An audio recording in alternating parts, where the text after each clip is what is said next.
Good morning, everybody. This is an example of being careful what you wish for. We're back. No, I just wanted to thank Dennis and Jerry and Steve for doing the show 2 weeks ago. I thought it was a really good show. Y'all had good discussion on there with Sparky. And thank you, Sparky, for coming in. I don't know if he's here this morning, but thank you for being here for that. And this morning we've got Paul with the CNW Mondovi Line, right? Yep. Okay. And I hadn't heard of his layout until Dennis said something about him coming on, and he's got a pretty good layout. You guys need to go over and take a look at it. The link is in the description to his page, YouTube page. Yeah, he does a lot of operations videos that if you like that kind of thing, seems like there's at least one a week or so. Really enjoy watching the trains go by, and he's got a great looking layout. So. There's also, if you search Facebook for the Mondovi Line, I got a Facebook page as well. So I post a lot of the process building when I'm building stuff. Okay. Hey, Jerry, why don't you tell us who's here? See boy. it? Yeah. You knew it was coming to you. No, not really. We got Wigwag was here earlier. He's not. Lynn McCurdy, Grandpa Rels, John Knopfel, Rob T-Man, Chris Brew. I saw Almar, Ray Bertelstein.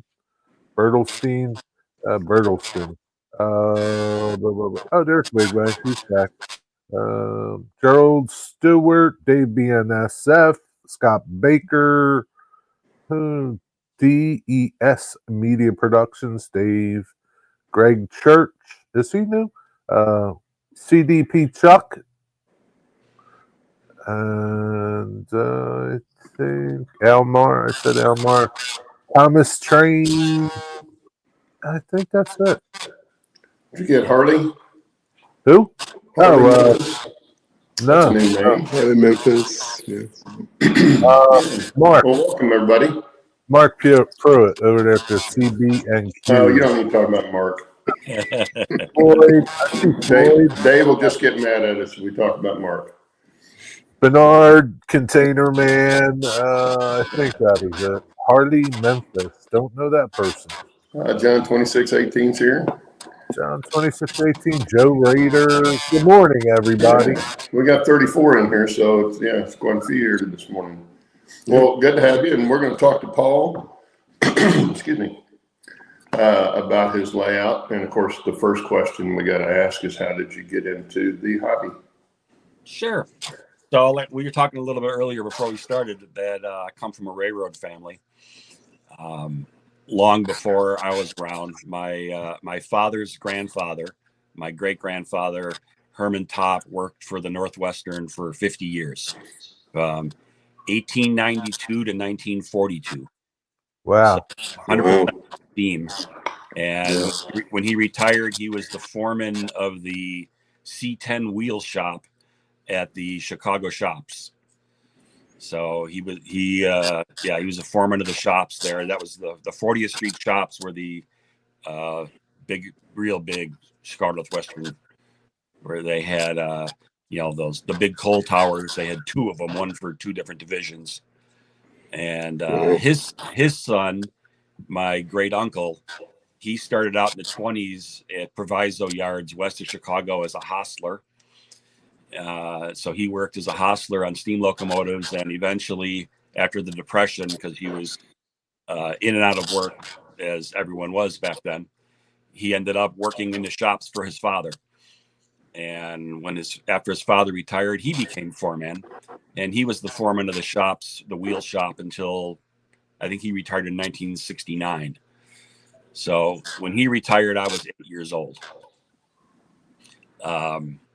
He and my dad had a layout in our house in Chicago that they built. I was talking earlier, they ran brass steam locomotives. Nothing prototypical. If they liked it, they bought it. So you had Great Northern locomotives running next to Northwestern Pacifics, running next to Southern Pacifics, whatever they had. They loved it. That's And cool. then we moved out to Niles, which is a suburb of Chicago. And my dad built about a 10-foot by 24-foot spaghetti bowl of track, which is, what they did back then. Oh yeah. And it was a duck under. It was overbuilt. The legs were 4x4s. And it had three holes cut in the inside. So you ducked under and you popped up like a prairie dog in the 3 holes. And it was all set up with switches that turn on the power in different sections. And if you didn't have it right, the locomotive would hit the suction and back up because you had the wrong switch. Remember those days? But he hand laid track. He didn't ballast anything. He glued down, if I remember right, he glued down sandpaper that looked like ballast, and he hand laid his rails over rolls of ties he bought. But everything ran well, and he just loved watching the trains run around, and that's how he got us into it. And when I say us, I mean me and my 2 brothers. And when we were old enough, every birthday, Christmas, or whatever gift-giving holiday there was, we got a blue box and a Campbell's kit. And we built his rolling stock for him. We built his structures for him. Here's a Sidam roundhouse, 3-stall, Paul. Go at it. Here's a Campbell coaling tower. Go for it. Yeah. Let me ask you something though. What if you didn't want to do it? Like, what's that? What if you didn't want to do it? If he didn't want to do what? Build something for his life. Like, I mean, he's like indoctrinating. He's like pulling you into something that maybe you might not want to be part of. That remark, that answer tells me that he didn't have a choice.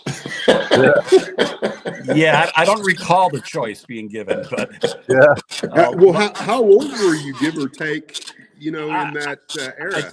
I think I built my first Campbell kit probably when I was about maybe 12. Oh wow. 12, 13.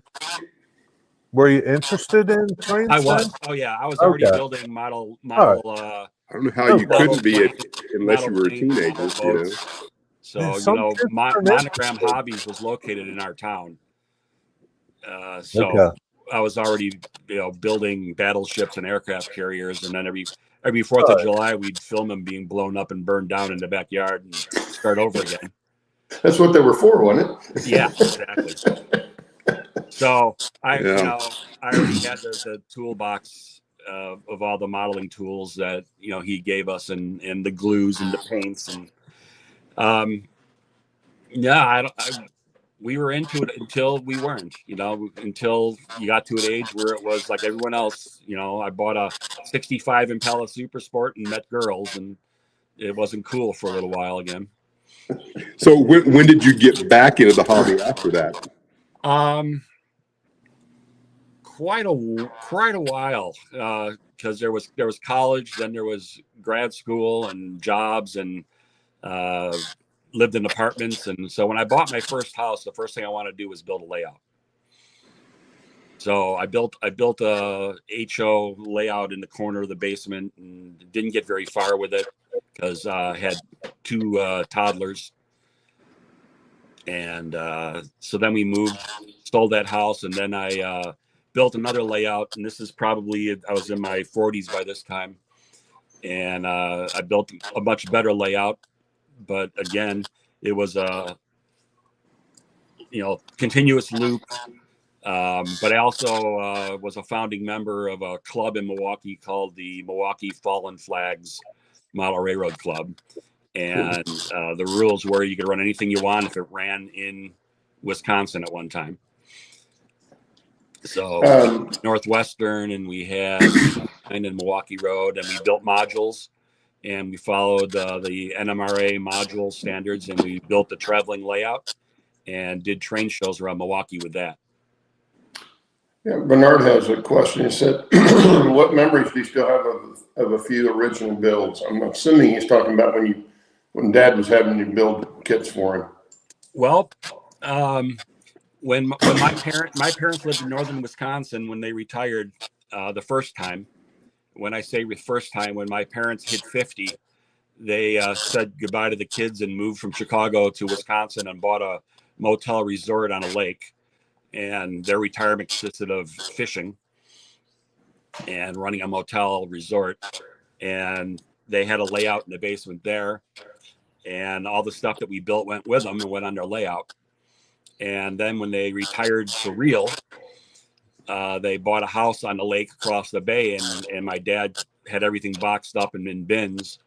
And he didn't think he could build a layout again. And I showed him a good way to build a layout in a room he had shelves already. Shelf layout, Dad. Here, let me show you what that is. And he built a nice layout and used all the kits. So I'd go to visit and I would see Campbell's Brett's Brewery sitting on the layout that I built in 1972. So that's neat. That's not an easy kit. When my dad passed away, my mom had me come and disassemble the layout and take everything. So all the kits that me and my brothers built are now in my basement. Oh, that's weird. Oh, cool. So I've That's amazing. Several of the kits my dad built and several of the kits that me and my two brothers built into my layout. I did kit bashing on them to make them work. And some of them are still in boxes. Some of them are in bins. All the blue box kits that I built are still here. So I got it all.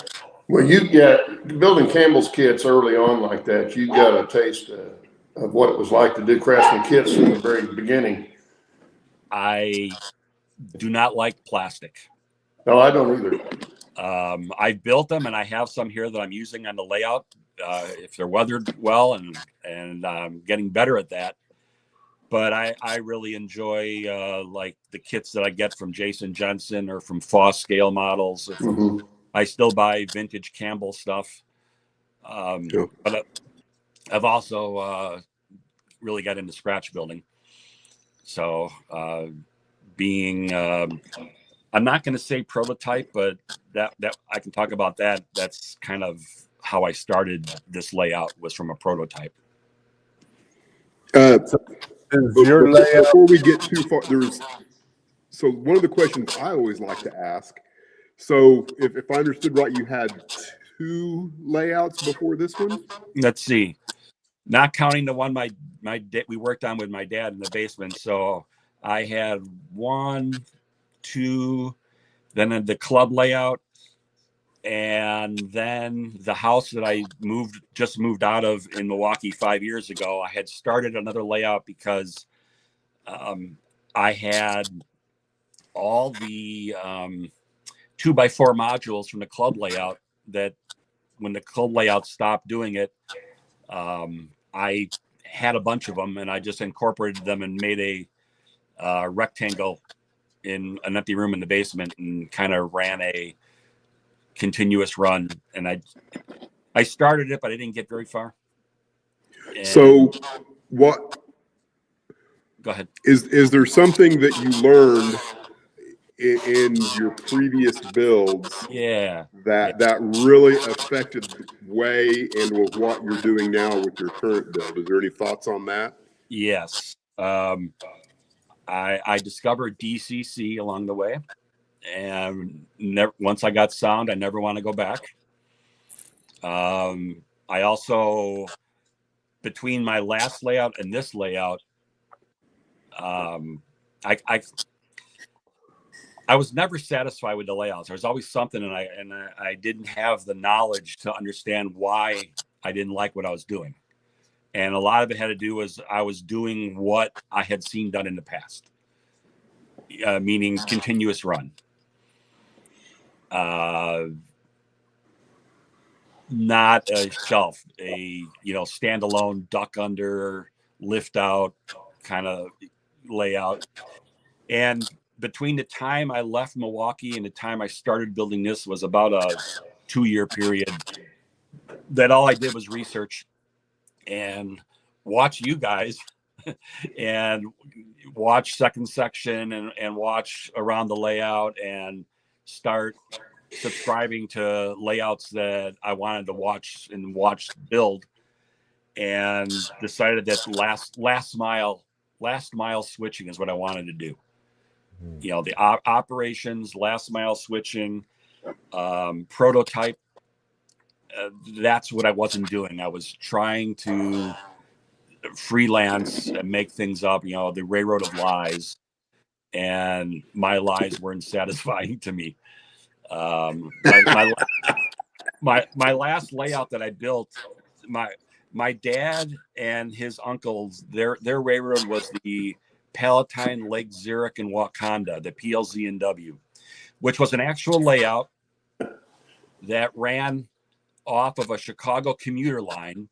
It branched off at Palatine, Illinois, and ran for several miles, and from like 1910 to the Depression. So it ran a very short while, and it ran right through my dad's backyard, basically, at where he lived at one time. But it was just a trail. He never, obviously, the railroad was gone before he was born. So they didn't prototype. They just used the name.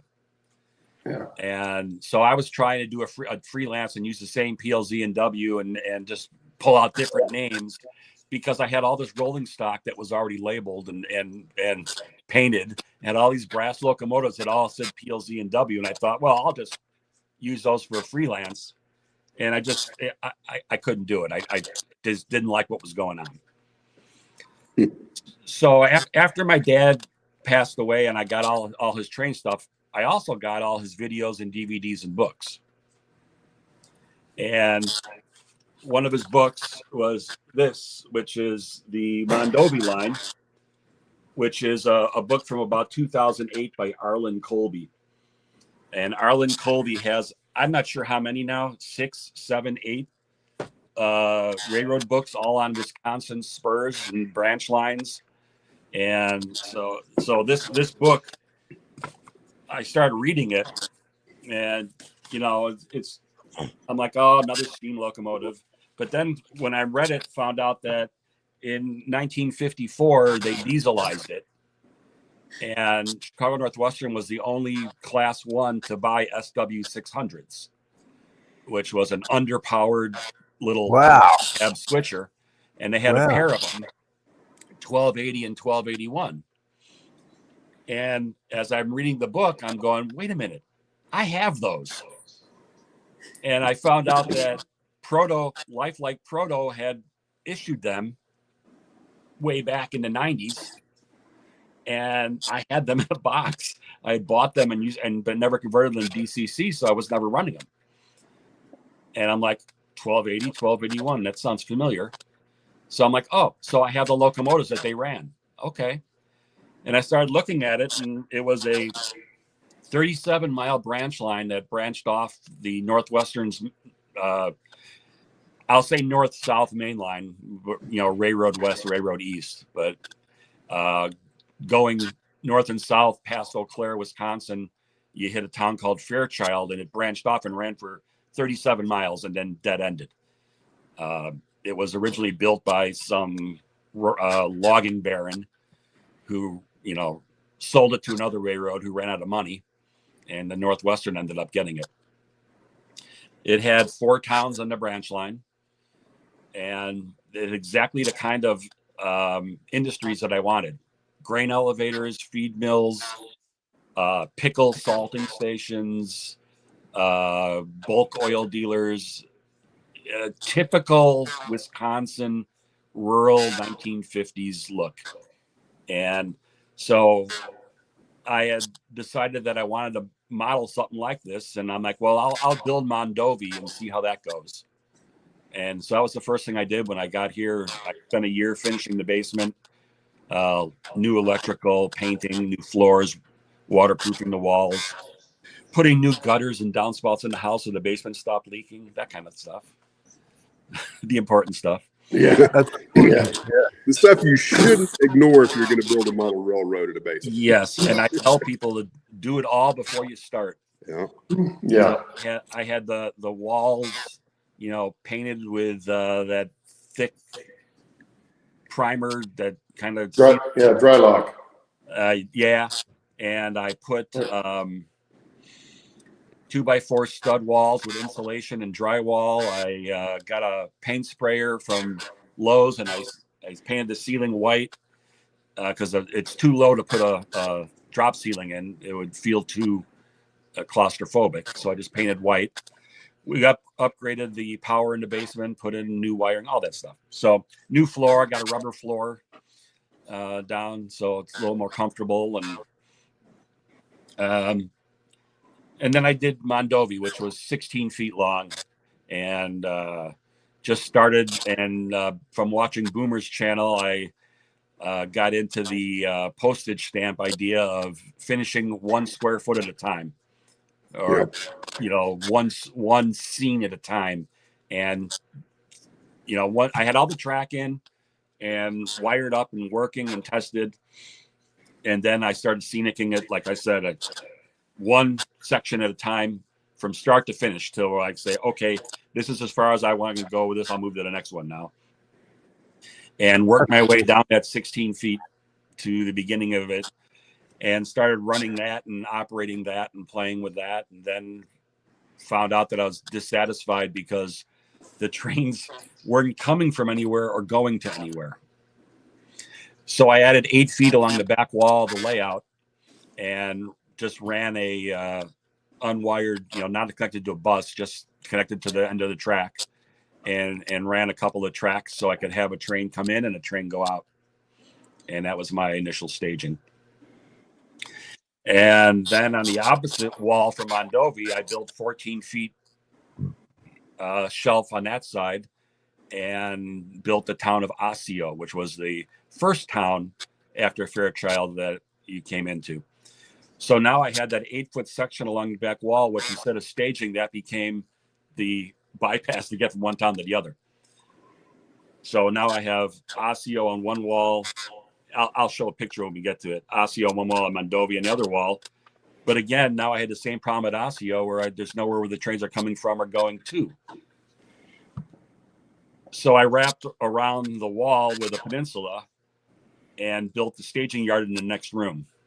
So now I could come in, I could have a yard job, build up trains, come around the wall on a little bit more than 48 inches, but a 50-some inch peninsula, have a nice smooth curve for 40-foot boxcars, and come in and do Osseo, and then go across that back wall and come up and do Mondovi and back again.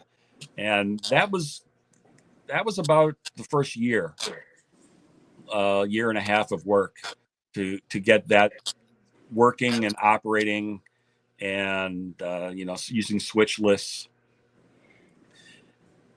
But then I'm like, what am I going to do with the 2 towns that were in between?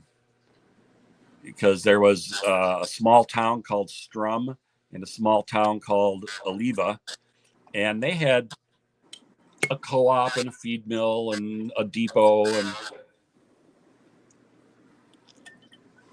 well, I have this whole center of the room that's not being used. So I built a about 14-foot peninsula, and had the track swoop around the end of the peninsula. And now I could have a town on each side. How big is your basement? So this room is 16 by 12. Okay. So it's not real big. Maybe you should go ahead and start taking us around. I'll do that. It's got 30 some inch aisles mostly. There's some pinch points, but if it's just me and my belly, I can squeeze through. Sounds like mine. Yeah. Do you have people over? I have not. No one's Okay. over to me. All right, so let's see. How do I get to that? Hit the dot for more. Settings, camera, and go from front camera to back camera. You got it. How's that? Good deal. All right, I'll try to be steady, Dennis. Okay, I'll do the best I can. Just use one eye, Dennis. I do all the time anyway. I'm going to set the camera down for a second, and you can see that black blotch in the way. I'm going to see if I can move the camera over a little bit so the camera itself.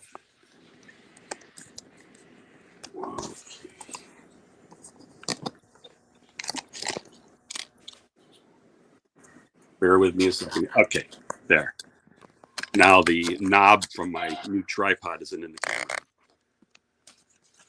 Did you paint your backdrops? No, those are trackside scenery.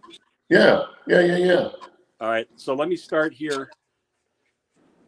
Yes, awesome, awesome. I did a hand drawing on graph paper. Really? Dennis is going to get a kick out of this. Okay, here's my pointer. So here is the staging yard in the other room. Comes around this peninsula. This is that 3/4 wall I built in the middle. And this is the town of Osseo. And then I come around down the town of Strum, around the peninsula, Eleva, and then down Mondovi. Now only Mondovi and Osseo are scenic right now. But it all started with Mondovi first, correct? It all started here with Okay. Mondovi. And this was the 8-foot section along the back here that I used for a temporary staging. But now the peninsula, it's got a view block down the middle. All right, so we'll start with staging yard here. So this is the workshop here. So this is the staging yard. So this is 12 feet long, 6 tracks, unfinished. And you can see this is where the curve starts to go around the first peninsula. Do you think you will do any finishing work in there, or have you? Yes, I that do. yet? This is going to be like when I run out of projects at the end, if that ever happens. I may start scenicking this. That's how I am with my West staging. At some point, I might do something with it, but it'll be when I've got nothing else to do. What I wanted to do, and might someday, this back wall here that's just unfinished storage, would be wrap this and get another 8 feet of layout in here. But we're not going to say that too loud because we don't want my wife to hear that just yet. Okay, so you notice underneath the layout all the way around. So it's not a traditional shelf layout with brackets because I needed storage. So Nice. I used 2x2 legs all the way around and built shelves under every part of the layout. The reason I use 2x2s is because I could buy an 8-foot 2x2, cut it in half, and have a 48-inch leg. And then just the height of my layout is based on the 48-inch leg and then 1x3 L girders and then 2-inch foam. It comes out to about 51 inches off the ground. It's a good height. Yeah. What do you use for turnout control? All my turnouts are Pico. They're all manual throw. They're all Pico 91 and 92, left and right. Which is like a small, because I have some tight curves and I can't run anything over 50-foot box cars. If I run anything much longer than that, it derails. Yeah. But they didn't really do that back in 1959, so I'm not worried about that. Steve Anderson said that was a strange container yard you had there. Lot of KD containers. A lot of weird container shapes. That's my KD container yard. Yeah. And my Blue Wasp container yard, and my mainline container yard. There you go. And my Kit Classics container yard. Yeah. Someday that'll be cleaned up. So when you come out of the staging yard, I'm gonna have this highway overpass as where the scenery starts. So come around here. I got a JL Innovative Speed Shop that I had laying around that I built. And this is my younger brother, Donald. He's a car guy, so this is his speed shop. Cool. And then when you come around, you come into Osseo, and you come around this bend here, so you can see Osseo is about 10 feet right now. So this is a Campbell kit I built. This is a scratch built potato warehouse that they had. A Campbell.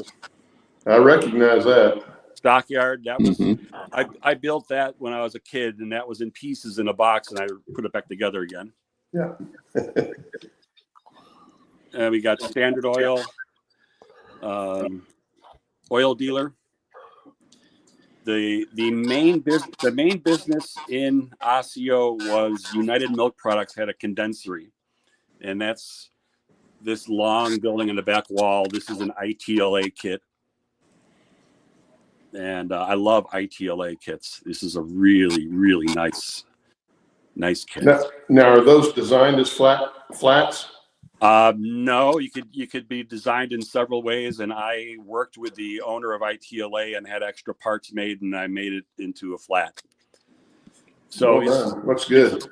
It's about 1.5 inches deep, and I think it's about 40 some inches long. And that smoke jack is from a company called Altoona, and it's some kind of a plaster cast. Very, very nice. Chuck wants to know how wide your yard is. Everything's 2 feet. That's what I was thinking. It looked to me like everything was everything except for when I get behind me here, the peninsula is a little narrower. And if Bernard's still out there, he'll be able to see that I got mini prints all over the place. There's my my Sasquatch that I move around the layout. I usually forget where I put it. We got some Bar Mills stuff and some more Campbell's. HRM, if you're familiar with HRM, Hidden River Models, they make Chicago Northwestern kits. So that's the I'm not familiar with it. Is everything Chicago Northwestern, or do they have some things that are more generic? They have Sioux Line, and they have Milwaukee Road, and they have Northern Pacific and some other generic stuff. But he makes amazing kits. Pickle salting station. This is a Foss scale model kit, and a American AMB pickle kit that I've combined. The lumberyard is Foss kit and Jason Jensen crossing kit here. I think that's a Blair line. And there's a diner that I made I had that Chicago Northwestern 60-footer that kept derailing, so I just took the trucks off it and made it There you go. If I could only make a problem car with my locomotives. Yeah, so I have a switch list that I use for each town that I build off a spreadsheet. Matt Forcom from Meadowline Falls Railroad, he had something called an Ops Buddy, which is a program he put out there on Google Docs, and I grabbed it and modified it. You can't see it, but I'll back up a little bit. Every town has the name of the town in east and west directions, and my uncouplers. Quick question, Paul. Yeah. On your telephone poles.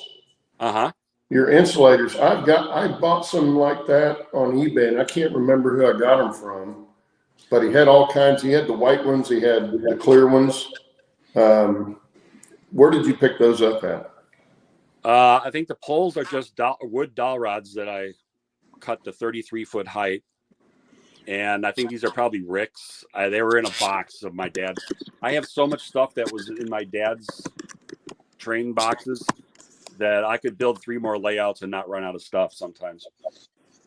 Okay. But I think there was a box of these. They may be old Atlas. They may be new Ricks. Yeah. Some of them had these little parts that I glued on. And yeah, I don't actually know where everything came from. Okay, because they look very similar to the ones I picked up off of eBay, but of course that's what they're supposed to look like. But the one that I picked up, he had different era of insulators. So if you had a real old line, you could pick up the older type insulator. Yeah. For those people that are real picky about what it looks like or what it should look like. Yeah, but I was just curious of where you might have gotten those. Yeah, I like I said, they're more generic. So that brings up a good point though about prototype. I had to condense some stuff. I had to remove some stuff. A shelf layout. There's a lot of stuff you have to condense or just cut out completely because it goes off on an angle or has to be moved.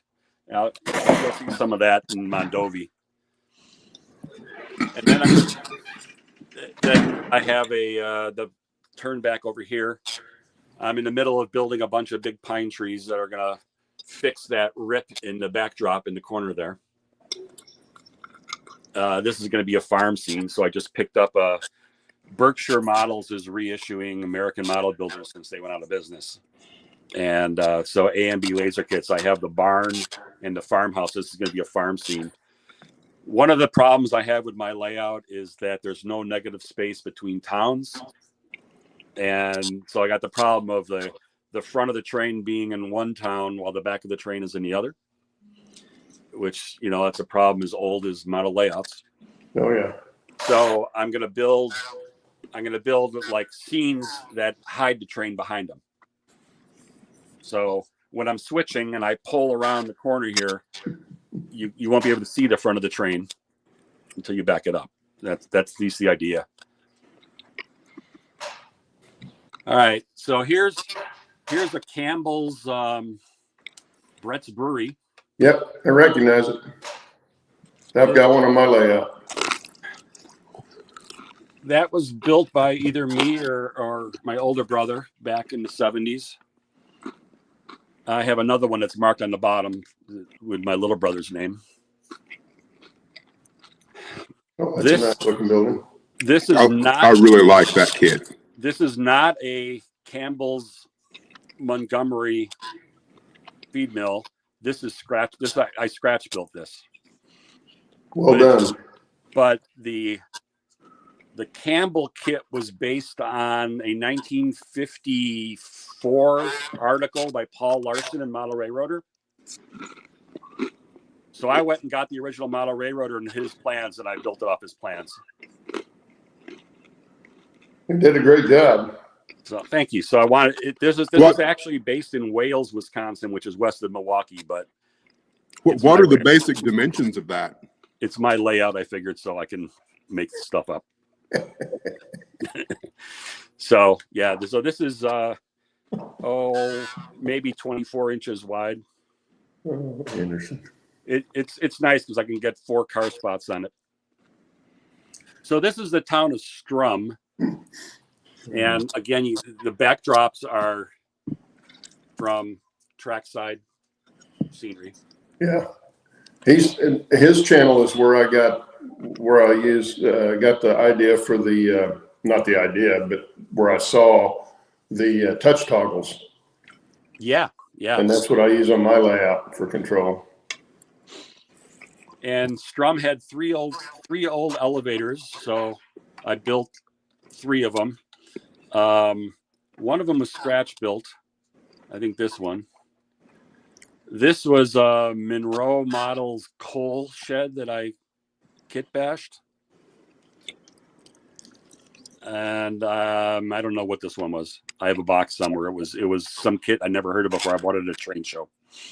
It was vintage from the 60s. And then another HRM depot I just built recently. And this is another Pickle Works. Every town on my layout in prototype had a pickle salting station, so I built one at every place. And then this is an American Model Builders transfer building, which is for the lumber shed. There was a big lumber yard in Strum. And then this is a custom built stockyard. I started with the Campbell's plans that I printed off from the internet and expanded it and pretty much just scratch built it. Nice. And there were 3 oil dealers in Strum, Sinclair Standard and City Service. So I haven't built those yet. These are just stand-ins that were in boxes. So this whole area here will be the oil dealers. All right. So let me back up so you can get a view of the peninsula. All right. So when we come down Strum, we're going to do a circle around at the end. That's my workbench underneath it.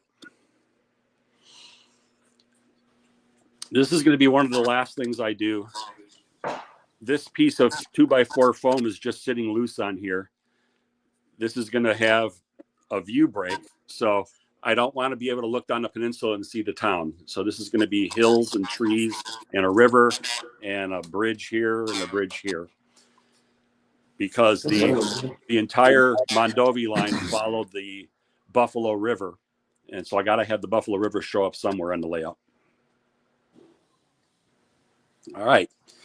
So should I just keep going?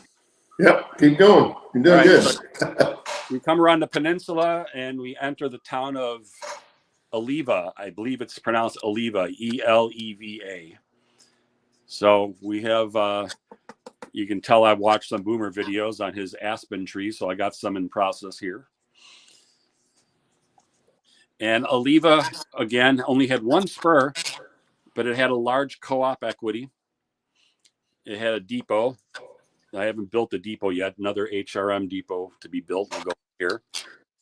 It'll have a lumber yard. There was a barn next to the stock yard, and then another pickle salting station. So I put these little placeholders with names so I can operate even though nothing's done. And the same. I bought different backdrops so they don't all look the same.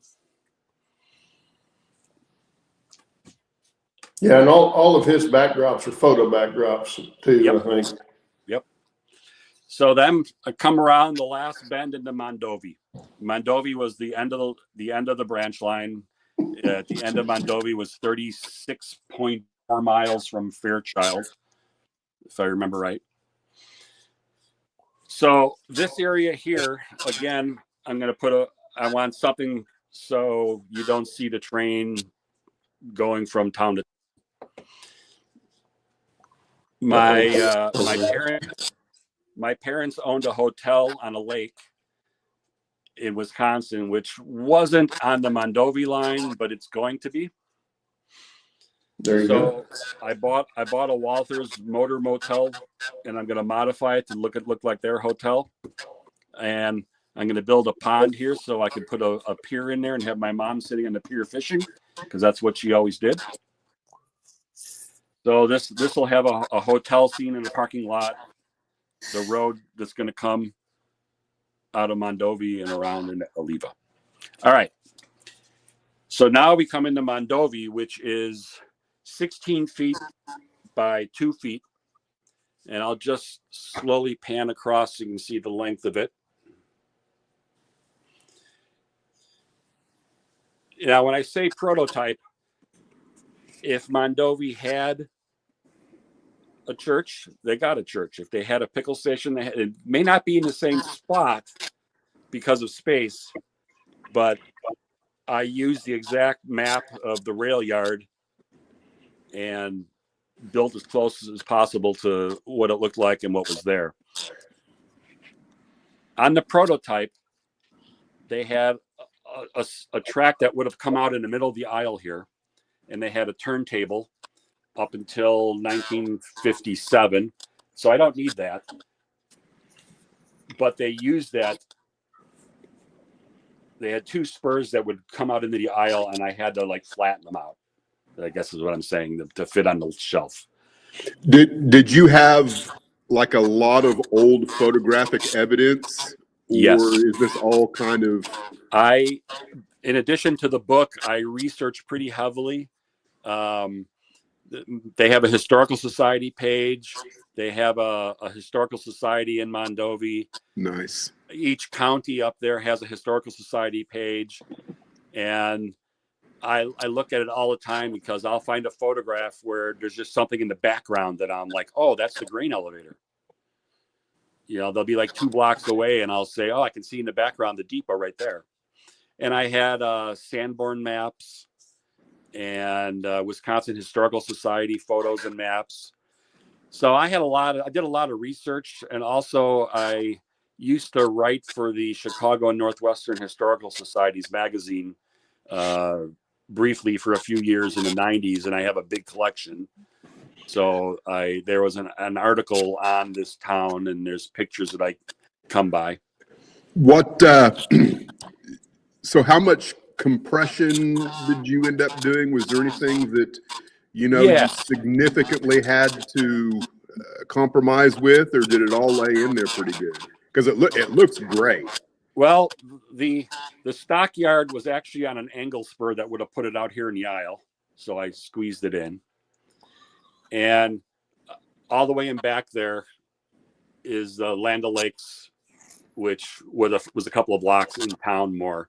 So I'll let me work down, and I'll get to that. But yes, okay. I did.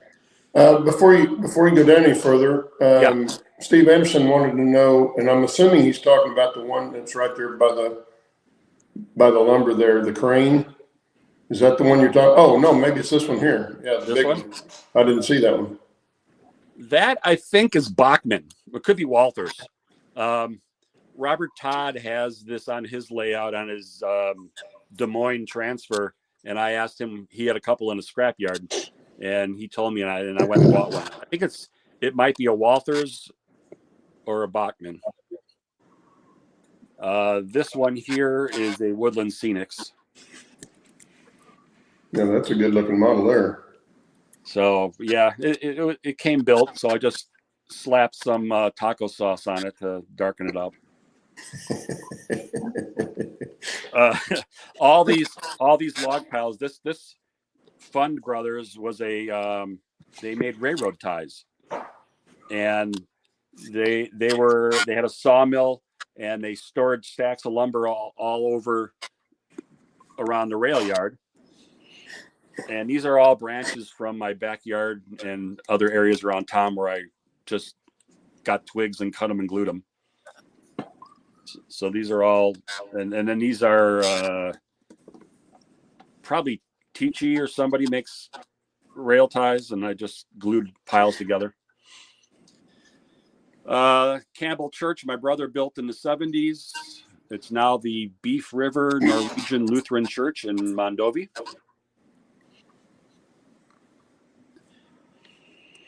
And then when you come down Mondovi, I got four tracks. This track here would have been a lot longer if I had more room. I really needed about another 8 feet to fit a better prototype, but that's okay. And then there was a cement and lime works outside of town, and they had a loading dock that they brought in and loaded sacks of lime into boxcars to go out. I actually found the original sign from the building in a photograph and blew it up and made the original sign. I don't know who made this kit. It was on my dad's layout, so it's now on mine. The water tower. Like one of Campbell's freight. Yeah, I'm not sure. It's amazing something that nice could last that long. But it's a wood kit. Yeah. This water tower is it Tichy or Tichy? Tichy. I think every model railroader should build one so they can learn new cuss words.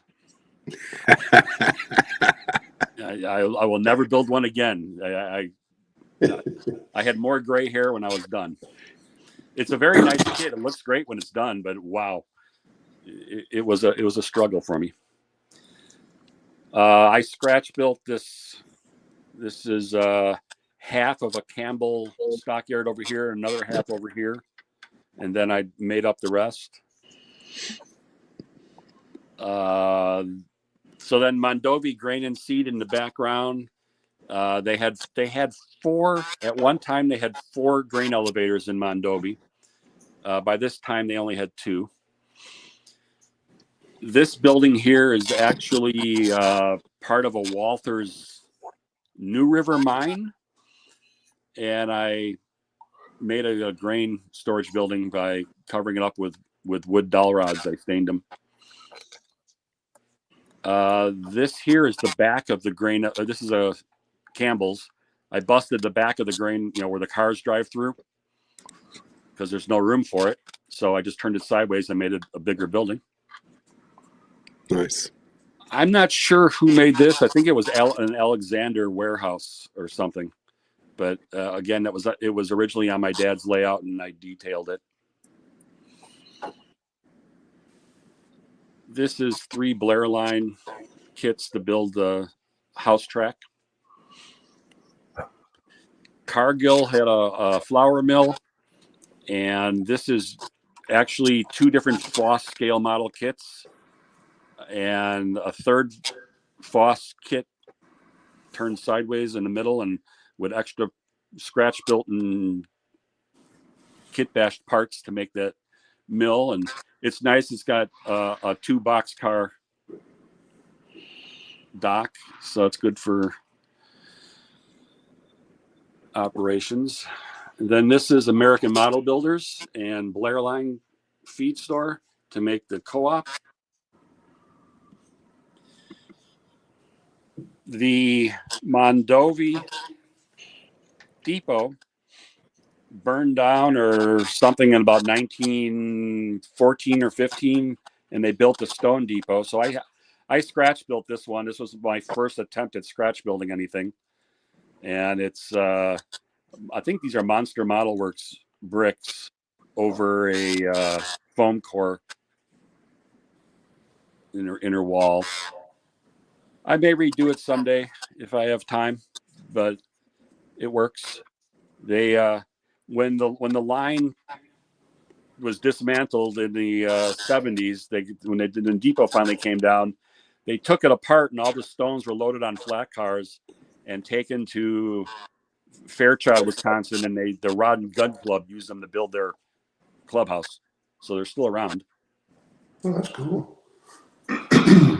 And then this road ended in Mondovi. It came from the town and ended at the rail yard. And I just tore out my old road and redid it using method from Boomer. So I'm kind of liking that. Crackle. Looks good. Now, this spur here would have been a little longer and on an angle into the aisle, so I had to compress it in to get the Standard Oil dealer and coal building along the layout. Otherwise, we'd have been standing on it in the aisle here. At the end, the rail yard ended at the Buffalo River, which is on the backdrop there. The last building on the line was the cannery. This is the Mondovi Canning Company. There was actually 3 or 4 different buildings in the canning company complex. I only had room for one. Who made that kit? That's scratch built. That's cool. That looks good. Looks real good. Yeah, I made this off a couple of photographs and a couple of postcards I found online. I think I had a photo of the front and the far back and the roof line, and I just made up the rest. So if somebody wants to tell me, let me interrupt here just for a second. What's that? Why do you not share your scratch building adventures on your channel, just out of curiosity? Probably because I didn't have the patience to video in each step along the way. Okay, Understand. that's fair, but I think you have a lot to offer the community. Yep, I agree with that. Yeah, I might do that if I do some more on the other towns that aren't done yet. Maybe you could do smaller buildings that way. Yeah, Or even just pictures of the build in its various different processes. It doesn't have to be elaborate, but I like to see how a building comes together. and I like to recycle and reuse stuff. So these windows, since I didn't have a picture of this side at all. These windows are from a Walther's roundhouse, plastic roundhouse. As are these windows here are turned sideways. I think this is a DPM kit back here that I used to have on a layout. And and there was no engine house in Mondovi in my time period, and the one they had was in a different place. But I had a track and I had a space, so that's where it is. Yeah, it's hard not to put an engine house in. I use that occasionally to back in an end switcher in there and let it sit. We got a question. What did you use for grass, and what type of paint did you use for your buildings? Sure. I do not have an airbrush, so everything is either brushed on or sponge painted. It's all cheap Michaels acrylics. I'm going to spin around my workbench. If you go to the Container Store, they have these under counter Lazy Susans. They're great for paint. Yeah, that's cool. Yeah. So that is all paints from Michaels, all acrylics. So you can see this it's probably rattle can sprayed with a gray primer and then sponged over with white paint. And same with this scratch built lumberyard building is all hand painted with just acrylics. Now, Dennis, to get to your question, this is the Land O'Lakes Creamery was like 3 blocks over on an angle. So this track on the outside here actually went in through the wall and 3 feet beyond. So I had to compress it in and Gotcha. just took a Walther's flat for now and put it there. Eventually I'll build an ITLA that's a little nicer and replace that. Well, we're Now, getting all the grasses are it's all store-bought static grass, woodland scenic stuff originally, 2 millimeter, 4 millimeter, 12 millimeter. I have a static grass applicator. I could not get the hang of it. So everything is pinched and stabbed. It's all hand put in. Like the pine trees here are Boomer puts out a video, I give it a try. So that's what these are. Bernard comes out with an eagle, so I get an eagle and put it in a tree. Oh, that's nice. Hadn't seen that one yet. And well, and that's another one of those Altoona models. He makes some really, really nice hydrocal type stuff. I hate to cut you off, Paul, but we're at the end of our hour. Well, and we're at the end of Mondovi. Well, thank you for the tour of the layout, man. I'm gonna have to watch some of your videos because your buildings are fantastic. Well, all your landscaping and everything's fantastic.